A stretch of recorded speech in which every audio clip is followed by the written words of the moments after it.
जय माता दी मित्रों। मेरे एक मित्र हैं जो पूछना चाहते हैं।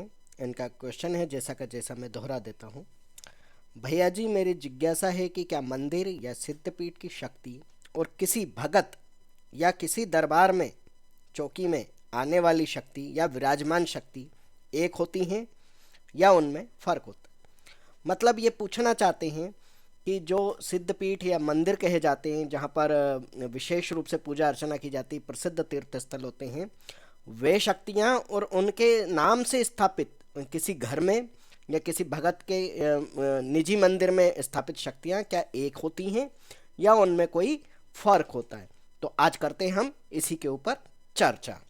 नमोस्तुते महामाये मातंगी मोड़ेश्वरी सर्वकष्ट हरे देवी भक्ति मुक्ति प्रदायिनी धर्मारण्ये स्थिता देवी हृदयारण्ये संस्थिता रक्ष रक्ष महादेवी मोड़ कुलोद्धारिणी धर्मारण्ये तीर्थस्थाने संस्थिता भवतारिणी दुष्ट कर्णात की धाता श्यामला रूप धारिणी मोड़ जनहा वंदिता मातंगी मोड़ कुले कृपा करो सिद्धि बुद्धि प्रदे देवी अष्टादश भूत धारिणी।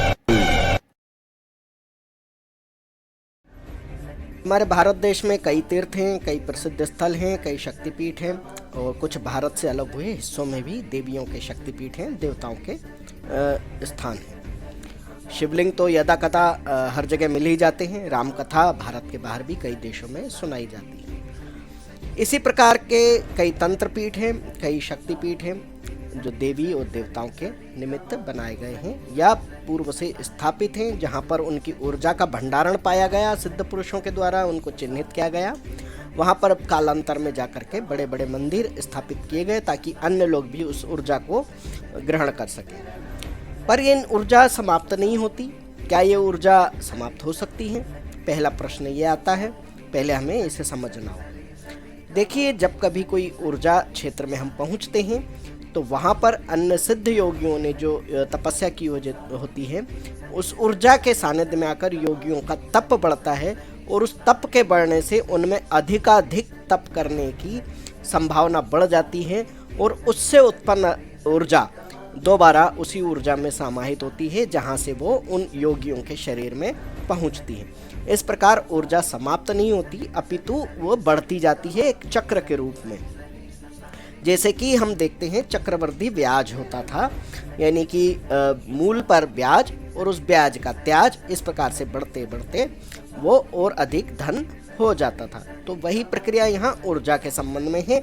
चक्रवृद्धि ब्याज की तरह वह बढ़ती जाती है, जितना उसका उपयोग किया जाता है वह उतनी ही बढ़ती जाती है। अब दूसरी चीज हम इसको समझ लें कि वे शक्तिपीठ हैं, सिद्धिपीठ हैं, तो अन्य जगहों पर वो कैसे कार्य करती है।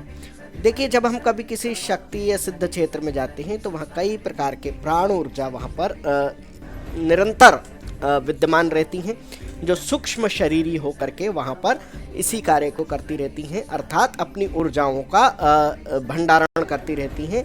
अपने गुण दोषों से मुक्त होने के लिए वे निरंतर ध्यान में रहती हैं, जो अपने जीवन काल में वहाँ रहे थे। कई अतीन्द्रिय शक्तियाँ जो इस लोक की न होकर के इस लोक पर तप के लिए आती हैं, आराधना के लिए आती हैं, उनकी भी वहाँ पर ऊर्जा इकट्ठा होते रहती हैं।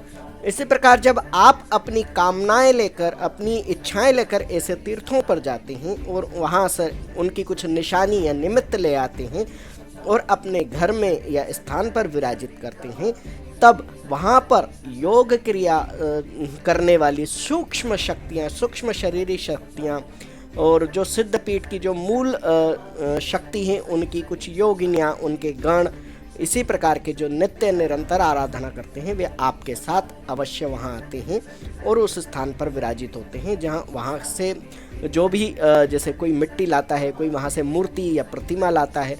सबसे बड़ी बात ये कि आप अपनी वहाँ की आस्था से जुड़ करके अपने हृदय में उस चीज़ को स्थापित करते हुए अपने आप से उस ऊर्जा को अपनी ऊर्जा से जोड़ करके जब आते हैं, तब वे ऊर्जाएं यहाँ भी जुड़ करके स्थापित हो जाती हैं। परंतु जैसा कि कहा जाता है, बिजली उत्पादन जहाँ होता है या पावर हाउस जहाँ होता है, वहाँ जितनी ऊर्जा होती है उतनी क्या आपके घर के अंदर उपलब्ध होती है? नहीं होती है। अगर होगी भी तो क्या आपके घर में विस्फोट नहीं होगा? आपके घर की क्या विद्युत लाइनें उस ऊर्जा को सहन कर पाएंगी? यदि उस तरह की विद्युत लाइनें आपके घर में लगा दी जाएं, तब क्या उसके साथ आप वहाँ निवास कर पाएंगे? कदापि नहीं। बिल्कुल यही नियम यहाँ पर लागू होता है कि सिद्ध पीठों में पूर्ण रूप से पूर्ण विद्यमान ऊर्जाएं हैं और आपके पास आई हुई ऊर्जा उन्हीं ऊर्जाओं का एक अंश मात्र होती है जो आपके घर में स्थापित होती है।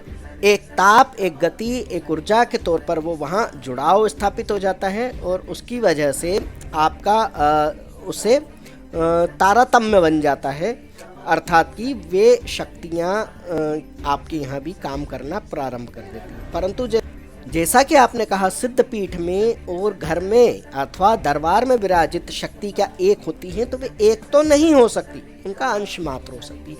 एक रूप कहने का तात्पर्य होता है कि जितनी ऊर्जा के साथ वहाँ विद्यमान है उतनी ही ऊर्जा के साथ हमारे निवास स्थान में या हमारे निजी मंदिर में या दरबार चौकी में स्थापित होना, परंतु यह संभव नहीं है, जैसा कि मैंने आपको पावर हाउस के उदाहरण से समझाया। तो आपको यह मान लेना चाहिए कि ऊर्जा तो है, परंतु एक अंश मात्र से है। उतनी ही ऊर्जा आपके घर में स्थापित हो सकती है जितनी की वहाँ आवश्यकता है। इसीलिए दरबार चौकी लगाने वाले लोग निरंतर कई तीर्थों पर जाते रहते हैं, अन्य अन्य स्थानों पर जाते रहते हैं, अन्य अन्य सिद्ध पीठों, सिद्ध शक्तियों के यहाँ जाते रहते हैं। वे अपने गुरुओं के दरबारों में जाते रहते हैं, गुरु तुल्य लोगों के दरबार में जाते हैं। वे वहाँ पूछा आदि तो नहीं लेते, वे गुप्त रूप से जाते हैं, दर्शन करते हैं, आ जाते हैं, ताकि वो ऊर्जाएं जो अन्य जगहों पर एकत्रित हो रही हैं उनके कुछ अंश उनके साथ भी विद्यमान रहें। इसीलिए लोगों को भी एक सलाह दी जाती है कि आप निरंतर सिद्ध पीठों में सिद्ध पीठों के नाम से बने मंदिरों में जाते रहें, ताकि वहाँ की ऊर्जा से आप जुड़े रहें और सुख समृद्धि खुशहाली की ओर अग्रसर होते रहें। इसी के साथ जय मोड़ेश्वरी, बोल बम।